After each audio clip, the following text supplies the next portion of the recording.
Hello friends, welcome to our ఇంటి వంట channel. ఈరోజు మన ఛానల్లోని ఫ్రెంచ్ ఫ్రైస్ ఎలా చేయాలో చూద్దాం. ముందుగా దీనికి ఇలాంటి పెద్ద సైజు పొటాటోస్ 4 తీసుకోవాలండి. తీసుకొని దానిపైన ఉన్న తొక్కంతా పీల్ చేసేసేయాలి. చేసిన తర్వాత వీడియోలో చూపిస్తున్నట్టు సన్నగా పొడుగ్గా కట్ చేసుకోవాలండి. స్లైసెస్ అనేవి మరీ లావుగా ఉండకూడదు, అలాగని మరీ సన్నంగా ఉండకూడదండి. సన్నంగా ఉంటే మనకి ఏంటంటే ఫ్రై చేస్తున్నప్పుడు ముక్కలు అయిపోతాయి, లావుగా ఉంటే సరిగ్గా ఉడకవు. సో జాగ్రత్తగా కట్ చేసుకోండి. కట్ చేసుకునేటప్పుడు చూసారు కదా, ఈ రకంగా కట్ చేసుకున్న తర్వాత వీటిని మనం ఒక బౌల్లోని కోల్డ్ వాటర్ వేసి ఒకసారి కడిగి తీసేసేయాలండి. ఇలా చేయడం వల్ల ఏంటంటే అందులో ఉండే స్టార్చ్ అనేది పోతుందన్నమాట. సో వేసేసి జస్ట్ ఒకసారి కడిగేసి ఒక టవల్ పైన తీసేసుకోవాలి. ఎందుకు టవల్ మీద తీయాలి అంటే మనకి వాటర్ అనేది కంప్లీట్గా ఆరిపోవాలి. సో అందుకని చెప్పి తీసేసి ఒకసారి తుడిచేసేయండి, మీకు త్వరగా ఆరిపోతుంది. ఇప్పుడు డీప్ ఫ్రైకి ఆయిల్ పెట్టేసుకున్నాను, బాగా మరిగిపోయిందండి. సో ఆల్రెడీ కట్ చేసి ఉంచుకున్న స్లైసెస్ అనేవి ఇందులో వేసేసుకున్నాము. మరి ఎక్కువసేపు ఫ్రై చేయవసరం లేదండి, జస్ట్ ఒక 2 minutes ఫ్రై చేయండి.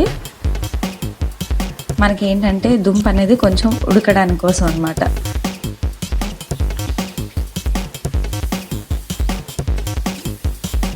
చూసారు కదా, ఈ రకంగా ఉంటే చాలండి. సో ఫ్రై చేసిన తర్వాత మనం ఒక ప్లేట్లోకి తీసేసుకుందాం. తీసేసుకొని ఇవి బాగా చల్లారాలండి, కంప్లీట్గా కూల్ అయిపోవాలి. మీకు కావాలంటే మీరు ఫ్రిడ్జ్లో అయినా సరే పెట్టుకోవచ్చు. బాగా చల్లారిన తర్వాత మళ్ళీ వాటిని రెండోసారి మనం డీప్ ఫ్రై అనేది చేసుకోవాలి.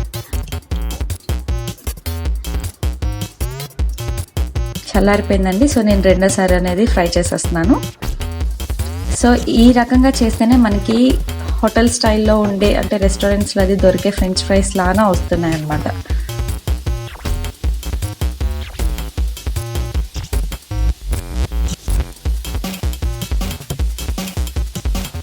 చూసారు కదా, మనకి గోల్డెన్ బ్రౌన్ కలర్ వచ్చేసింది కదా. సో ఇంకెక్కువసేపు ఫ్రై చేయ అవసరం లేదు. సో ఇప్పుడు తీసేసుకోవచ్చు.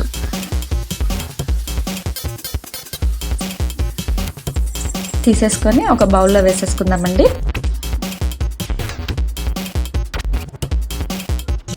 సో ఇందులోని మనం కొంచెం సాల్ట్, అలాగే కొంచెం చాట్ మసాలా అండి. దీనివల్ల ఏంటంటే మనకి మంచి టేస్ట్ కూడా వస్తుంది.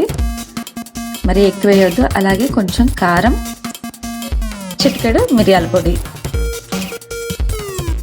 చూస్తుంటే నోరు ఊరుతుంది కదా. సో సేమ్ బయటన ఎలా అయితే దొరుకుతుందో అలానే ఉంటుందండి. మనం ఎప్పుడు కావస్తే అప్పుడు చక్కగా చేసి మన పిల్లలకి కానీ మనం కూడా చాలా ఇష్టంగా తింటాం కదా. సో మీరు కూడా ఒకసారి ట్రై చేయండి. ఎలా వచ్చిందో నాకు కింద కమెంట్ సెక్షన్లో మెన్షన్ చేయండి. అలాగే మా వీడియోస్ మీకు నచ్చినట్లయితే లైక్, కమెంట్, షేర్ చేయండి. ఇంకా మా ఛానల్ని సబ్స్క్రైబ్ చేయండి. Thank you.